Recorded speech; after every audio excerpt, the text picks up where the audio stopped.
చూడండమ్మా, ఈ రోజు కార్తీక పౌర్ణమి ఆఖరి రోజు. ఈ రాత్రి పొలిమేర దేవతలు ఆలయంలో సంచరిస్తారని ప్రతీతి. మీరందరూ బయటికి పదండమ్మా, ఆలయం తలుపులు మూయాలి.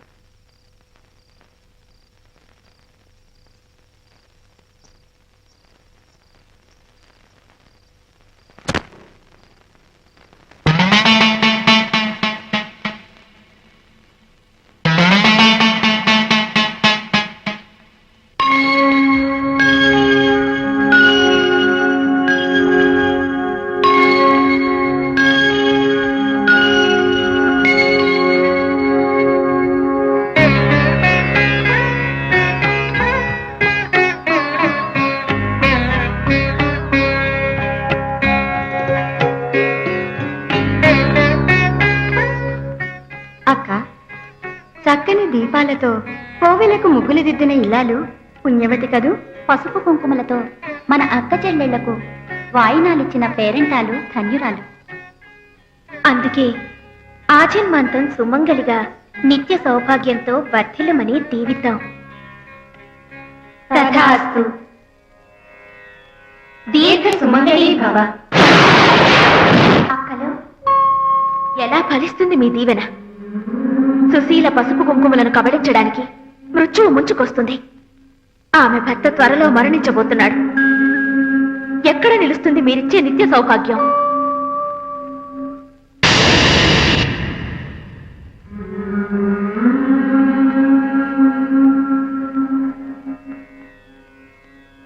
అంతా నొసటి కంటితో చూశామే చిలక. నువ్వు దిద్దిన ఆ కాపురం ఎన్నడూ కూలిపోదు.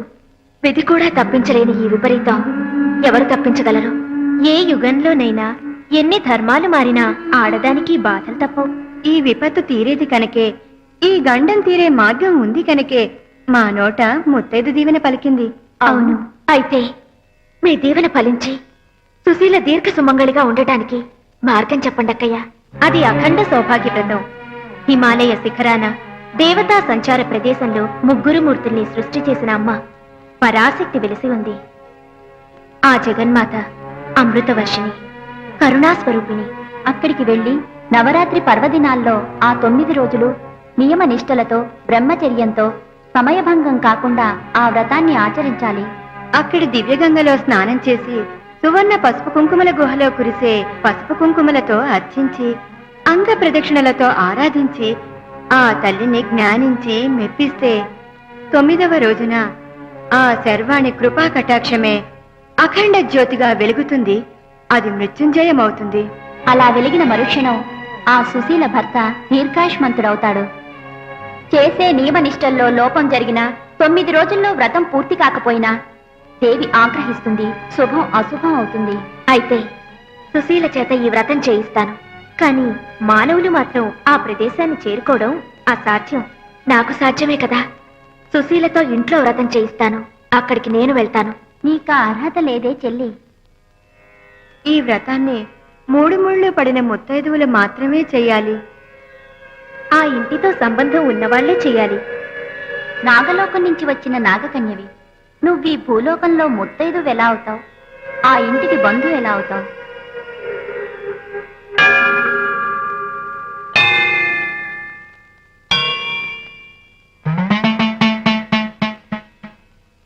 ఈ 9 రోజులు నిష్ఠగా ఉండి లలితా సహస్రనామ జపంతో అమ్మను ఆరాధించాలి.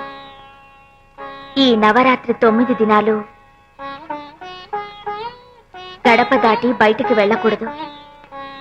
కామం మనసులోకి కూడా రాకూడదు.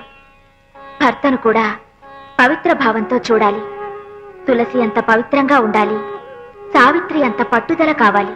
వ్రతం పూర్తయ్యే వరకు ఈ 9 దీపాలు ఆరిపోకుండా చూసుకోవాలి. ఈ దీక్ష ఫలిస్తే 1,000,000 జన్మల సౌభాగ్యం ఈ జన్మలో నిన్ను దీర్ఘ సుమంగళిని చేస్తుంది. ఇక నీ పీడకల దూరమైపోతుంది. నేను నీకు తోబుట్టుని కాకపోయినా ఇంత తోడుగా నిలిచావు. నీకు నాకు సంబంధం ఏమిటి? ఈ వ్రతాన్ని ఆ ఇంటితో సంబంధం ఉన్నవాళ్లే చేయాలి. 3 ముళ్ళు పడిన ముత్తైదువులు మాత్రమే చేయాలి.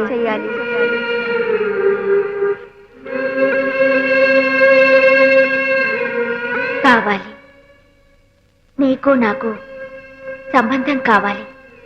ఈ ఇంటికి నాకు బంధం కావాలి.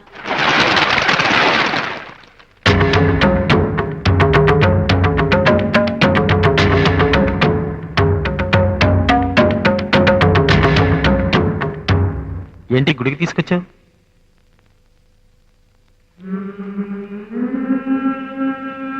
నేను ఆ రోజే చెప్పానుగా, నేను తెచ్చే తాళితోనే మన పెళ్లి జరుగుతుందని. తెచ్చాను. పెళ్ళా? ఇప్పుడా? ఇప్పుడే ఈ విషయం అందరికీ చెప్పి మన పెళ్లికి ముహూర్తం పెట్టిస్తాను. వద్దు. పెద్దలు కలిసి ముహూర్తం నిర్ణయించడానికి, నక్షత్రాలు చూసి లగ్నం పెట్టడానికి ఇది సమయం కాదు. పెళ్లికి కావాల్సింది మనసులు కలవడం, ఒకరినొకరు ఇష్టపడటం. అది కాదేవి, నేను చెప్పేది మన పెద్దలు. నువ్వంటే ఇష్టం కాబట్టి ఈ తాళి తెచ్చాను. నీకిష్టమైతే ఈ తాళి నా మెళ్ళో కట్టు.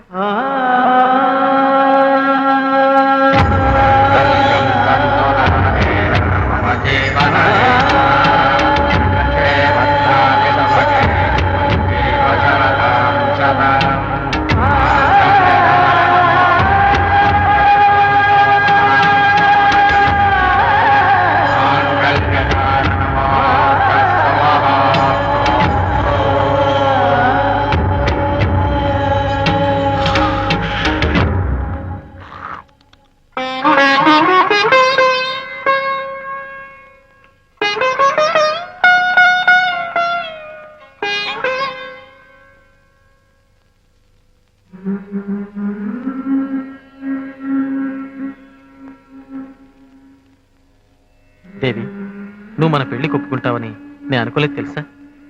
మన ఇద్దరి పెళ్లి విషయం అన్నయ్యకి బామ్మకి తెలిస్తే. దేవి, దేవి, దేవి, దేవి, దేవి, దేవి, దేవి, దేవి, దేవి, దేవి. అనంత దివ్య శక్తికై అమోఘయోగ సిద్ధికై అనన్య సాధ్యరథ్యలన్ స్వయం ప్రభంగమించుచున్ విపత్తులను ఎదుర్కొనన్ సమర్థమౌ ప్రవృత్తితో వరాల నాగదేవియే వరమ్ము కోరి సాగెనే. శుభస్య శీఘ్రమన్న సూక్తి వేగమందు వ్యక్తమై గభస్తి మండల ప్రభున్ తిరస్కరించు దీప్తితో క్షణ క్షణ ప్రవృద్ధిత ప్రభంజనాంతరంగయై ప్రపంచ శాంతి జ్యోతికై ప్రచోదనల్ వహించలే.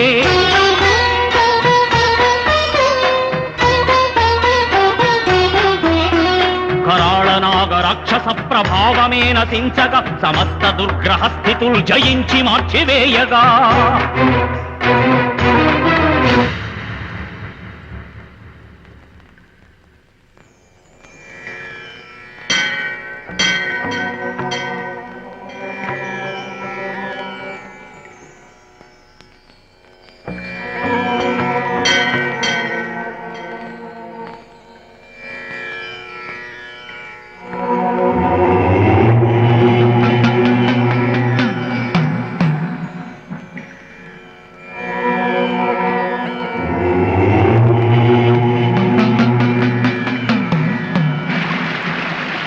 అహర్నిశల్ భవాని మంత్రమున్నదిం జపించుచున్ మహాకఠోరమౌ వ్రతమ్మునాచరించ దీక్షగన్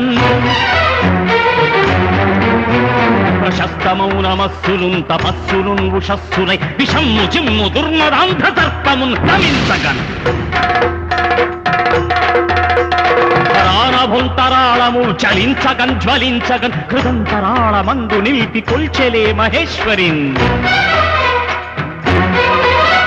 విధాతరాత మార్చగన్ విఘాతకున్ వధించగన్ అకాల మృత్యు భీతియున్ అధర్మమున్ లయించగన్ దురంతమున్ కుతంత్రమున్ దురాత్మునిన్ దహించగన్ మహద్బృహత్ సుహృత్ పవిత్ర శక్తికై నుతించలే.